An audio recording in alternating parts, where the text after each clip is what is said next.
తింటామా ఈ స్వాతం. ఈ రోజైతే మనం మస్ట్ ట్రై ఎగ్ పరోటా అయితే మన మిర్యాలగూడలో తినడానికి వచ్చేసాం. ఇది ఎక్కడో కాదు, మన సాగర్ రోడ్ లోని కరాచీ బేకరీ పక్కనే ఉంటది.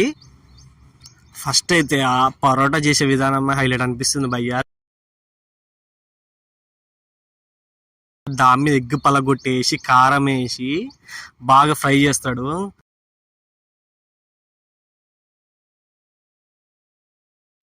బాగా కాలిన తర్వాత మన ప్లేట్లో పెట్టి ఇచ్చేస్తాడు భయ్యా.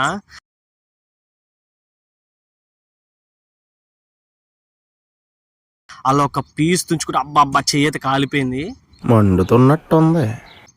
ఆ ఎగ్ పరోటా తీసుకొని కుర్మాతో పాటు చట్నీ ఇట్లా పెట్టుకొని తింటే ఉంది భయ్య టేస్ట్ లెవెల్ ఉంది. మస్ట్ ట్రై అంటే మస్ట్ ట్రై. ఇది మాత్రం తింటుంటేనే వేడి వేడి ఇడ్లీ అప్పుడే దించుతున్నాడు భయ్య. ఆర్డర్ అయితే చేసేసాం.